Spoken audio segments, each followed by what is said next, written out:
This is the fourth and final video where I go over the story presented in the Warning's second album called Queen of the Murder Scene. I shall proceed assuming you have seen all of the previous videos. Last we left off, the evil side, who was in control of the Queen's body for most of chapter 3, declared herself Queen of the Murder Scene, on account of being a homicidal megalomaniac.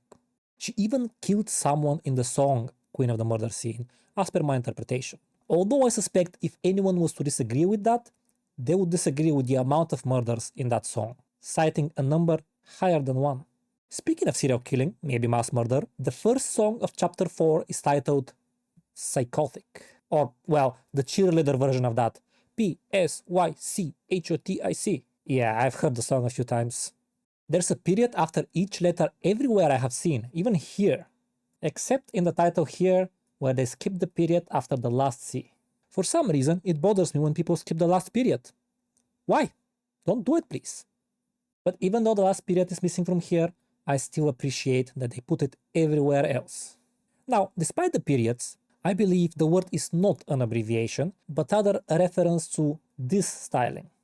This newspaper cutout way of writing words is reminiscent of the so-called ransom letters that criminals used to send to authorities to avoid handwriting, typewriter, or printer recognition, which all leave unique traces. And that should be enough to give you an idea of what's happening in this song.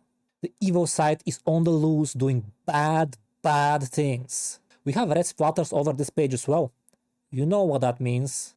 Many murders. And she is being chased, presumably by the authorities. Also, as per my pet theory about the black being tied to the Queen's murderous inclinations, the page of Psychotic looks very similar to the page of Queen of the Murder Scene in that regard.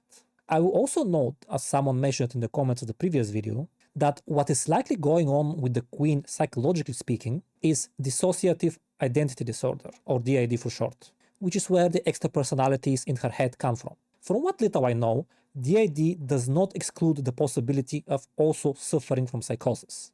So as far as this song goes and the statement of the Queen about being psychotic, it checks out in my book, even though a self-diagnosis like that doesn't matter much anyway.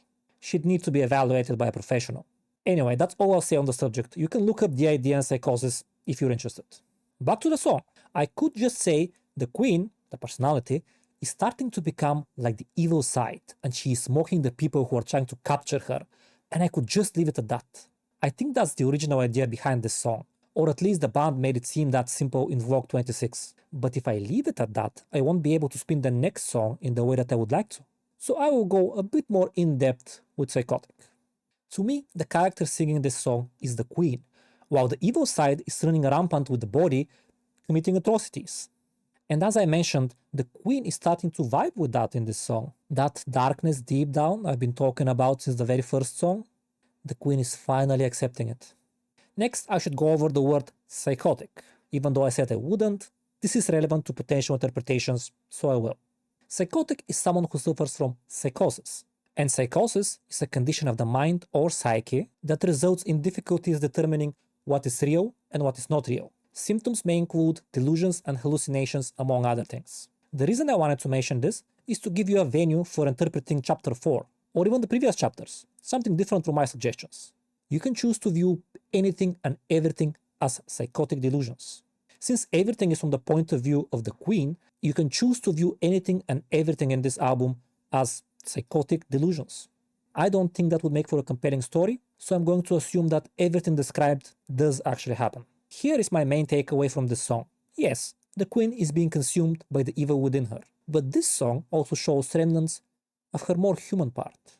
While the Queen has gone mental, there's a part of her that knows that what she is doing is wrong. My sanity is gone and my morals are wrong, and I know what they'll say, that I'm out of my mind, that I should go to hell. Do you think I'm blind? Do you think I can't tell? So yeah, she's clearly aware, but I know where I'm going, I know where I'll go, and when I get down there, I'll sit on my throne. She knows, but she doesn't care. Except that she does. In the pre-chorus, she says that there's something inside her from which she can't hide, which implies that she has tried hiding. She also says that they, presumably the voices in her head, laugh at her presence and laugh when she cries. Why would she cry if she was okay with her actions? This back and forth is a representation of the duality within the queen, and I would guess that's not what the band was going for with this song. The human bits were likely added so that the evil bits can step on them and show us how far gone the queen is. But if she can acknowledge the wrongness of what she's doing, that means at least some part of her knows that it's wrong. That's my interpretation anyway. Also, since the red strike through of my sanity is gone is quite obvious, I feel like I should mention why I think it's there. I think it's as simple as representing something being gone, as the line states. As a side note, the burning throne in the art refers to this bit, where the queen says she will sit on her throne when she gets to hell. The chorus is when it is made obvious that the queen is being chased. She is even confronted by someone with a gun, and presumably that person got stabbed many times, as alluded to here. I will mention that the queen also says, better drop that gun while you still have a chance, which again showcases humanity. She doesn't want to kill him, even if a part of her really wants to kill him. Furthermore, crimson blood tattooed on her hands likely means that she has murdered more people. Right hands never fade, remember? Like a tattoo. Interesting to note is that crimson specifies that it's not her blood, because as per this song, her blood is black. She also mentions that her blood is no longer red in dull knives, though the color is not specified there. That's worth noting because the queen has history of self-harm, but not this time. This whole thing is the second verse. And at first it seems like the queen is toying with some helpless victim. But then this second part of the verse has me confused for reasons I will not go over for the sake of brevity. Here's how I have decided to look at this verse. This is the queen reflecting on her situation. So when she says, your hands are tied up, what are you gonna choose? She's talking about a situation that she has been in. She's creating that image in her head, if that makes sense. She's reliving the events from Sinister Smiles, where she sings, all hands tied up, and where she eventually chooses to give in to the evil side. I suppose you could say she's presenting it like this to get us to consider the morality of the situation. The queen was in a tough spot. Can we blame her for what she did? Would we have done otherwise? Will you jump from the window or hang from the noose? That being a reference of the suicide threats in Sinister Smiles, right here. Will you rip off your face or just further debase the things you couldn't do? And there should be an extra F here, I'm pretty sure. Anyway, those lines move to after Sinister Smiles when the evil side has taken over. Ripping off your face would be destroying yourself with regrets of your previous choice, while further debasing the things you couldn't do would be reducing the value of your past inability to prevent the current situation from happening. In other words, making excuses. Whatever the case, you are where you are, and here's what the queen thinks should be done in this case. What she does. Just bask in the glory of all that's mundane, meaning enjoy the non-murder rampage moments. All those small parts of life that would have been the same even before going psycho mode, like eating food or taking a shower. This redacted bit is kinda cool because it implies that she wanted to say something else, but then erased it and went with reject the desire. Although from what little I can see of the letters under the black line, I think it just says reject the desire again. But that's likely not what was intended to be there, they just weren't sure what to put, and since nobody would be able to read it anyway, they just put something in there. That's my guess. Anyway, this line, and the styling of it, is the queen saying that you have to drown all your hopes. And again, all of this, even though she's speaking to us, it's actually her speaking to herself in a roundabout way, explaining what she has done or what she is doing, justifying her actions. So, in effect, this verse tells us how the queen changed into her current self from herself in Sinister Smiles. How she went from the person who was willing to die to prevent herself from becoming this, to the person who kind of enjoys it now. Consuming the pain would be exactly that, embracing the evil, which is the source of the queen's inner turmoil in the previous chapters, which is why she calls it pain. And once she has consumed the pain, be proud of your pride and the things that you hide. Break through the endless haze. And I am once more fairly certain this is the wrong spelling of break. I don't think this is the word they wanted in this context. Being proud of your pride would be embracing the dark thoughts and urges. As per the song The Sacrifice, the emotion, the commotion that fuels your every need, that fuels your fantasy. Those are the thoughts and urges she indulges now, and she enjoys doing so. This is where the pride comes from, and in this line, the queen tells herself to not be ashamed of wanting that, to be proud of it.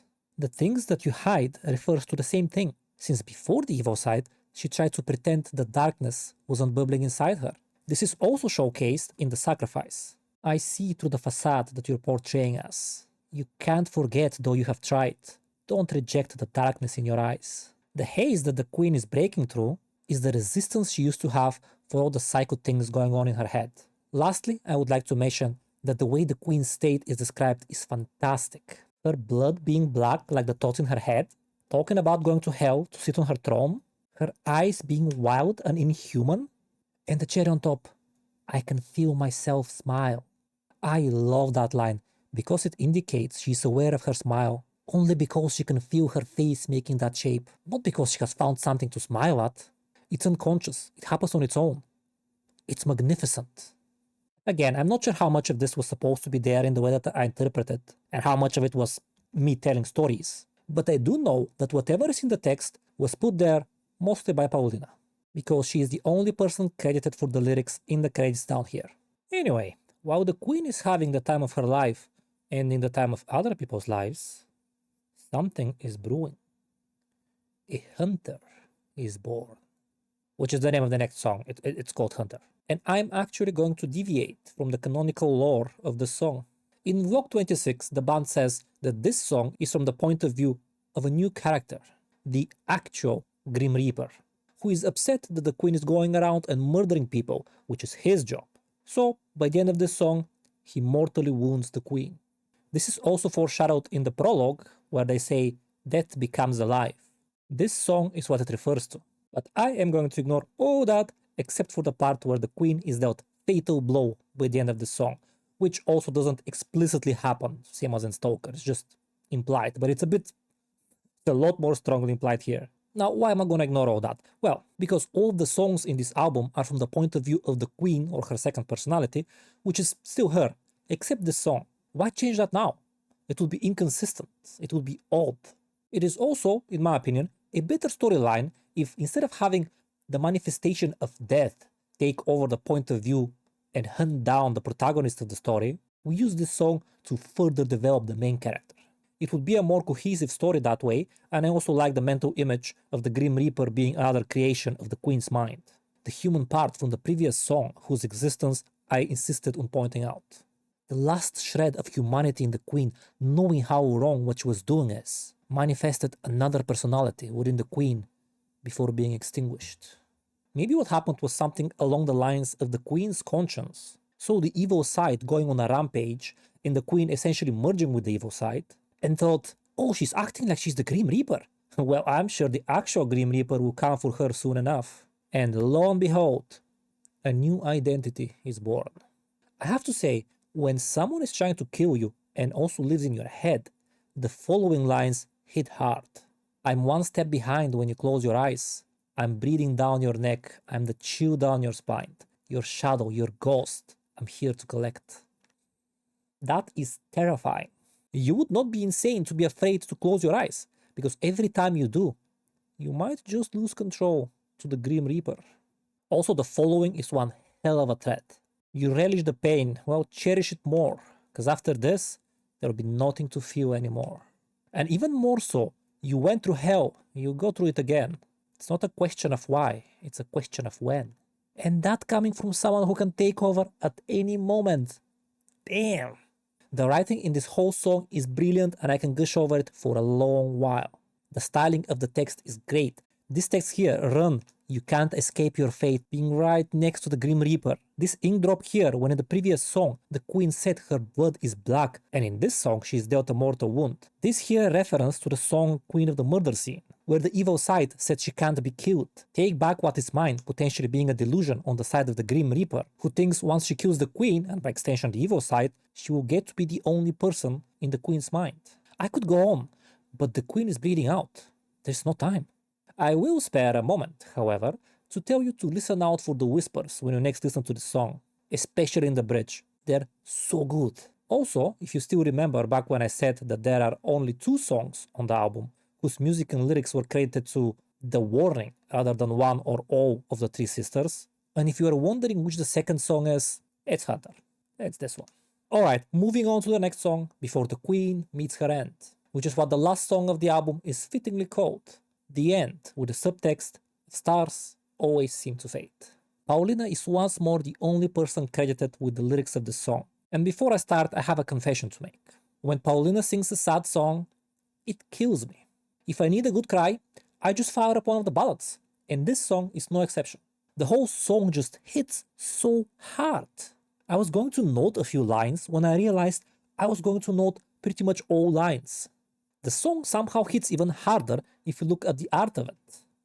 The singer floating in a body of water, surrounded by her blood and looking up at the stars. Hence the reference to stars fading in the song. It's a beautiful and haunting image at the same time. And, as per my interpretation, where she is killed by essentially herself, this is also a nice throwback to Staining the Water from one of the previous songs. Although I will note that this could also be the Queen's red dress, which we have already seen in the art of Stoker. But that's not fun, and she's dying, so it's blood. Also, to finish off my "the black represent murderlust" bit, as I noted, in Hunter we see the black drop, which I choose to see as the evil side, and by extension the Queen, bleeding from the mortal wound that she has been dealt. But also, up here, we see a different version of the black than what we are used to. This one looks a bit like dust being blown by the wind. And what do we tie to dust in this album? That's right, Dust to Dust, the intro song which takes place in the afterlife. The evil side and the murderous desires are dead, and we see not a trace of blackness on the page of the end. That's just awesome. Alright, but what's actually happening in the song? The Queen starts with "I don't regret." Then the song proceeds to explain how she regrets what she has done and wishes she could start over and make amends. I suspect that's exactly why they chose to start with "I don't regret," because otherwise everyone would think that the Queen regrets what she has done. There's some insight on that in Vlog 26, where Paul says the Queen doesn't regret what she did because she's crazy. But she did wish she didn't have to carry all of it, which doesn't make sense. If you wish you didn't have to carry something like that with yourself, that's because you regret it. Unless I'm missing something? Danny then jumps to the rescue when it comes to how I understand this song, and says that the Queen didn't regret anything by the end, because in her mind, it was still because of love. The bottom line, once more, is everyone has their own interpretation. Danny and Pau probably view what's happening in a different way, and Ale probably does as well, but she didn't chime in on the discussion, So my interpretation of this song is that the Queen does not regret that she loved as deeply as she did, but she does regret how things turned out. And she wishes she could forget because of how heavy the burden of those memories is for her, as is further elaborated in the first verse. In this bit, she says that she knows what she did was wrong, which is not surprising, she has said that a number of times already. And then she delivers a critical strike to my tiny soul with the lines, "I won't forgive myself, cause pity doesn't help anymore." In the chorus is where an unaware listener finds out that the speaker of the song is dying. The Queen declares that this is the end and bids her friends farewell. Then says it's too late to presumably make amends, but also presumably she changes her mind. As we can see, there's a note where it says "I make amends." So again, presumably, she did leave a note for her friends and family, acknowledging what she did, hence the line "with blood-stained hands," and apologizing, I assume, because I don't know how else she could make amends. She also says it's a little too late to start over again because she is dying. The note is also stained with blood, same as the page of the song, but there are also these drops which seem brownish. But I'll say that's because of the paper and those are actually tears, because it fits well. Then, not in the note, the Queen says, "They'll never know, because I'll never say anything about the memories that live inside my head," which suggests that she left the whole psychosis and murderlust part of the story out of the note she left to her friends and family. And, I agree. She's dying anyway, there's no need for them to know. The second part of this verse still refers to those things she's not telling, but now the Queen says again how heavily they weigh on her, with a strong emphasis on "they haunt me every night." This really helps to add ambiguity to the Queen's story. This whole thing started with us looking for our truth in the Queen's story. Should she regret her actions or not? Where, again, even though she is expressing regret, she does not regret her actions as per her proclamation. You can choose to believe her or not, but based on what she has said, she only wishes that she couldn't remember, so she wouldn't have to feel the pain. But she does feel the pain, and perhaps that helps absolve her sins. The salvation that the preacher talked about in Dust to Dust, remember? This whole thing fits together so nicely. Anyway, in this bit, the queen is screaming or moaning her last breaths, then says there's nowhere to run, to further indicate to the listener that she's dying for real in this part of the song. And her last thoughts before she passes on is, what have I done?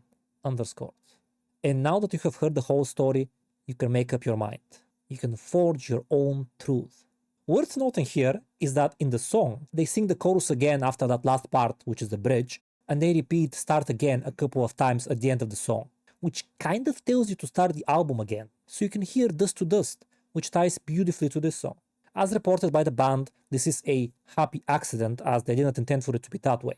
But they're happy it worked out the way that it did. Speaking of Dust to Dust, I would like to remind you that I am a false prophet.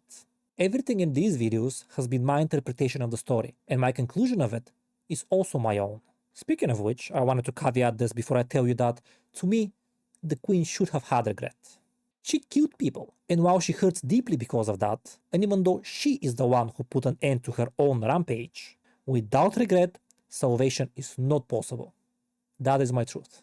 As for final thoughts on the album as a whole, the Queen of the Murder Scene concept album is a relatively simple story, which makes sense.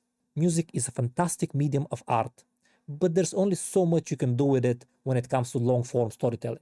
At the same time, a tremendous amount was added to the story to the unique characteristics of music. That said, I really like the direction of the story, both in terms of subject matter, the whole creepy and unsettling horror vibe I think was elegantly done and is also right down my alley. And also the structure of the whole thing with the choose your own adventure-ish style. I think that's a smart choice that allows the story to be more than just a story. And both of those things just knocked it out of the park for me. It's a brilliant album and a unique work of art that I am happy to have had the pleasure of experiencing. I would like to extend my profound gratitude to the ladies of The Warning for all their hard work in bringing this album to us, and for taking such great care to make sure that the lyrics aren't just there so we can have lyrics attached to the songs. They made good art.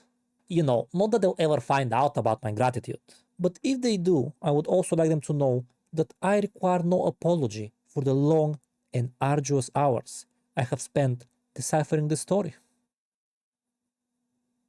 I say that in good humor, of course. It was fun to do. Thank you for your time and attention, and take care.